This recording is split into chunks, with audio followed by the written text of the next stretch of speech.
A quick ask before we start the episode. We have a survey, a very brief survey that we would love for you to fill out. There's a link right there in the show notes. It'll help us learn a bit more about you and what keeps you downloading the shows so we can create the best possible stories that connect to your interests. And as a thank you for completing the survey, if you leave your email at the end, you will have a chance to win a $100 Amazon gift card. Thank you so much for listening and for filling out the survey. From the studios of Postscript Media and Canary Media. This is breaking news from Channel 7 Eyewitness News. Catastrophe in the Bronx. The deadliest fire in 30 years tears through an apartment building, killing at least 19 people, 9 of those victims, children. In January, a devastating fire broke out at a major affordable housing development in the Bronx. It was the deadliest in New York in more than 3 decades. Flames shot like a blowtorch from a third-floor apartment. Oh my gosh. But fire was the least of their problems as a lazy Sunday morning turned to pandemonium at the Twin Parks Northwest apartments. Everything in my apartment is black. The walls, the floors, my dog, my kids. So they just got us out just in time. Officials blame the fire on a malfunctioning space heater and a broken fire door. But Dr. Diana Hernandez of Columbia University says the root cause of the fire goes much deeper. I've been working in this area for a long time, and every time there's a fire in the wintertime, it strikes me as, potentially rooted in this issue that I kind of understand. To me, it's just extremely disheartening that we live in a society that allows for some of these more fundamental issues to go unaddressed. Those fundamental issues revolve around energy insecurity. Energy insecurity is defined as the inability to adequately meet household energy needs. The U.S. has an energy insecurity crisis. A third of U.S. households have trouble paying their energy bills, and the majority are households of color.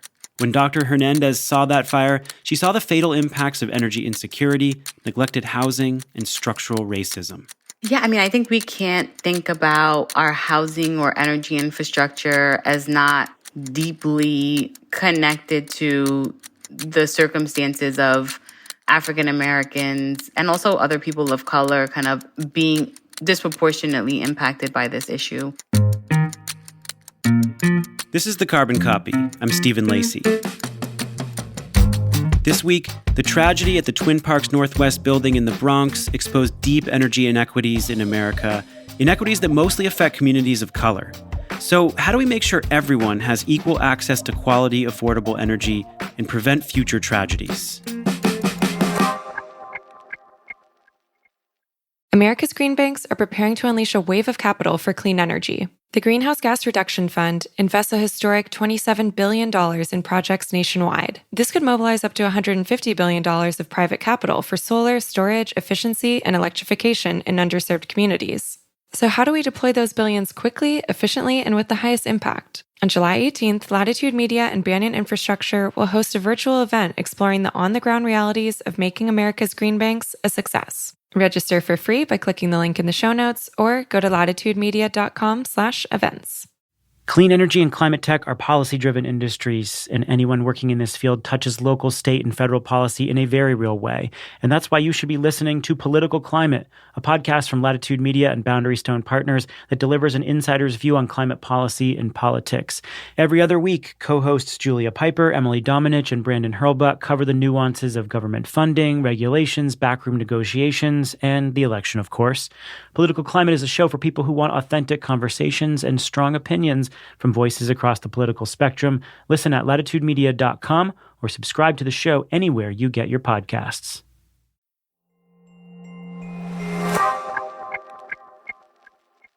Dr. Diana Hernandez is an associate professor of socio-medical sciences at Columbia University's Mailman School of Public Health. And I guess the short answer is I'm a sociologist, I'm a professor, and I'm a researcher that does work on energy, equity, housing, and health. Dr. Hernandez grew up in the Bronx, and she lives there today, so she's familiar with the Twin Parks affordable housing complex. It's a development with over 2,000 apartment units. And when she first learned of the fire sparked by a space heater that engulfed the Twin Parks Northwest building, she immediately saw the connection to her work, to energy affordability and housing quality. Is rooted in this issue that I have come to deem as completely unacceptable and also really unnecessary as a risk. And yet day to day you see people that are impacted by these issues. The impact is staggering. Last year, a major efficiency group released a study based on Census Bureau data. It found that Black households spend 43% more on energy than white households. Hispanics spend 20% more. In some places, low-income Black and Latino renters pay up to 3 times more than the average American family on home energy costs. A primary cause of this gap? Housing. People living in housing built before 1980 spend 21% more on energy than people living in housing built after 1980. It's a discrepancy that goes back to racist housing policies like redlining in the 1930s that prevented Black homeownership, and then subsequently a lack of investment in low-income housing in recent decades. Diana saw it all around her in the Bronx, a borough with the highest concentration of people facing rent burdens and energy burdens in New York. It's one of the reasons she started studying energy inequity. Basically, I was listening, and I was listening to people that were explaining that they were having problems either keeping up with their bills or keeping safe and comfortable in their homes. And I found that to be interesting, important, and also really absent from the literature at that point. And I felt it kind of necessary to raise awareness about this kind of more hidden problem. Twin Parks was built in the 1970s. It's an affordable housing complex with a large Gambian immigrant community. Public records show it has the lowest possible energy efficiency rating in New York. Tenants who lived there filed 14 complaints last year about the building, and 3 of them were for lack of heat. The week of the Bronx fire, temperatures consistently dropped below freezing, and residents of Twin Parks Northwest did what so many across the borough's aging, inefficient buildings do. They look for ways to keep warm. What do we know about what happened at Twin Parks Northwest in January? Well, there were 3 kind of issues that happened. I mean, in some ways, the message was reduced to close the door, and that's because there was a fire safety door that should have shut automatically but didn't. There were also fire alarms that had been going off and that tenants had learned to ignore because they were very frequently kind of false alarms. The root cause of this issue, though, seemed to be malfunctioning space heater that had been on incessantly for days at a time. But, kind of deeper than that is the fact that many people in the Bronx, kind of don't have adequate heat. George says her Bronx apartment building turns the radiators on and off sporadically, often forcing her to seek other ways to stay warm. As you can see, I taped them up myself. To keep the draft out, she taped plastic and Red Cross blankets to the window. We are freezing. We are humans. Okay, even the animals get better treatment than some of us that are tenants. And they do report, these kind of no heat complaints more so than any other residents of New York City, especially on a per capita basis. Carol George documents her numerous calls to 311. Still, she says nothing has changed. So when investigating the fire at Twin Parks Northwest, the investigation cannot stop at answering if a space heater was to blame, but also question if residents had any other choice. That people are doing a lot to manage the circumstances, including resorting to these supplemental heating sources like stoves or ovens or space heaters. So let's explore this horrific event through the energy insecurity lens a bit more. Can you explain the connection between the fire, energy access, and housing a bit deeper? The Department of Energy's kind of Energy Information Administration has, kind of said that 1 in 3 households, so about 37 million households, are energy insecure, which is just a lot of people. And so to me, it is a very characteristic case of energy insecurity. patterns really kind of fell on 3 dimensions of energy insecurity. So the first one is related to kind of economic burden. And then the second is about the physical condition of housing, and especially how it reflects inefficiencies in housing and the kind of inability for people to actually access comfort. And then the third are coping strategies, which, has everything to do with whether or not the thermostat that regulated the temperature in the buildings was set at an adequate level. It could also mean that there are drafts. It could mean that there are other sources of heat loss that might require the residents to essentially resort to the coping strategy of using a space heater. And so to me, it is a very characteristic case of energy insecurity.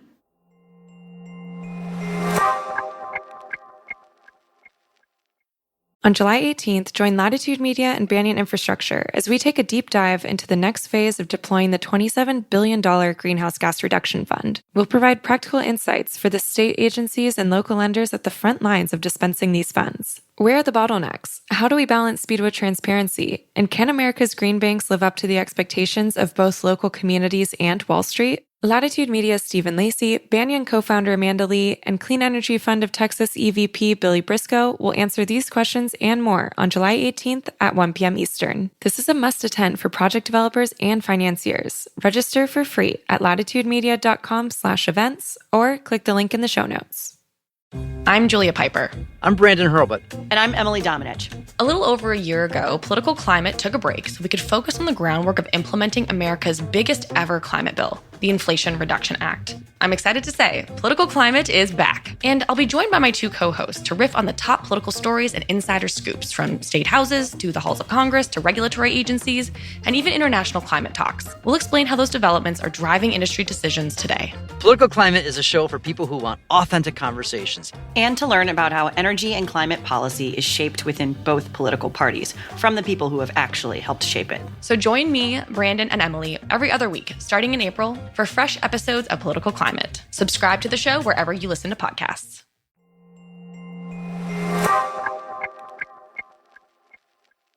If you're a Black or brown person in America, your experience with energy is much different than a white person. According to law, landlords in New York must make sure that apartment temperatures inside are at least 62 degrees, no matter what the temperatures are outside. The residents here say it's not even close to that. They're dealing with 30s and 40s. I'm talking inside their apartments, and they say it's just unbearable. In the richest country in the world, we still have tens of millions of people who don't have access to reliable energy or who can't pay their energy bills. And that's not an energy availability problem. It's a housing problem, and it's a racism problem. Yeah, I think we can't think about our housing or energy infrastructure as not deeply connected to the circumstances of African Americans and also other people of color kind of being disproportionately impacted by this issue.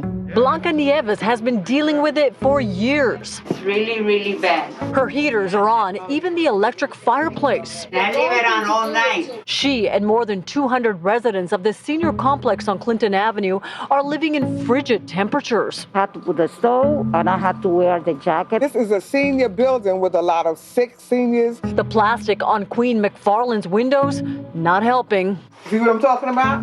Look at that. That's air.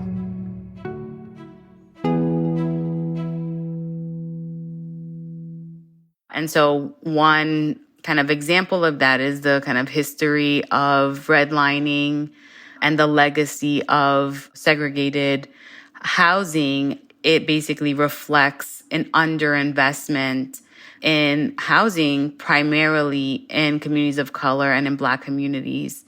It also has to do with wage gaps and employment gaps that make it so that there's disproportionate representation of people of color and African Americans in particular among the poor. And at the same time, the way that utilities are regulated hasn't required an accommodation based on ability to pay.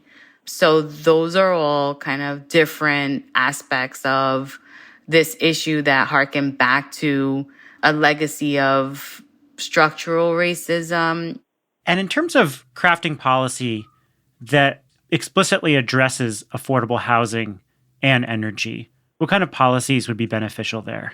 I remember my very first paper that I published on this was about integrating housing and energy policy so that there were kind of better efficiency standards.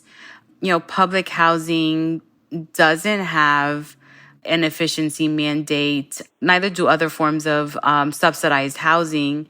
And the problem with that is that, especially in the context of buildings where the tenants are responsible for their own energy costs, it means that those costs are passed down. So avoiding the kind of necessary upgrades and building performance in the affordable housing sector kind of means that the people that can least afford the highest bills and the least efficiency are basically left holding those bags. And so absolutely, the affordable housing sector, it will take kind of more of a heavy lift, especially in retrofitting older buildings. So kind of thinking back to the building where the Bronx fire occurred, that building was built in the 1970s, which is over 5 decades ago. And this is around the time when, you often need a major overhaul of the systems. Those buildings should be kind of first in line for those kinds of investments, in part because the consequences of not doing so can be fatal. And that was actually proven in the Bronx fire.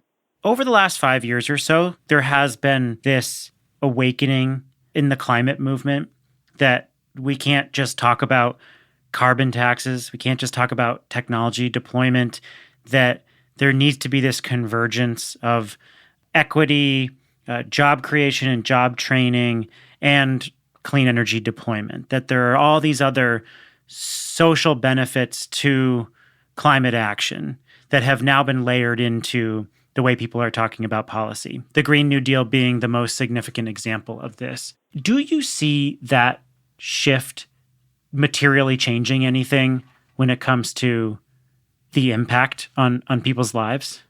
I mean, I think the kind of end of your question is really where, to me, it begins. For so long, the conversation around climate impacts and even benefits have been about the environment alone, pretty much almost exclusively. And I think that there are enough examples that there are burdens and benefits that are placed on people. And that people-centeredness is an important component because it also is something that can be more motivating than just talking about decarbonization and carbon tax and, I guess, abstract and more scientific concepts that doesn't really relate to how, these factors are experienced day to day. It's an important shift, not just, in terms of, ensuring that there's equitable transition, but also kind of that people get to pay attention and see themselves in this transition, that it isn't just about technology, it isn't just about buildings, systems, or other systems. It's really about also ensuring that people have a vested interest in seeing this kind of come to fruition. There are kind of people that are deeply impacted by these necessary changes.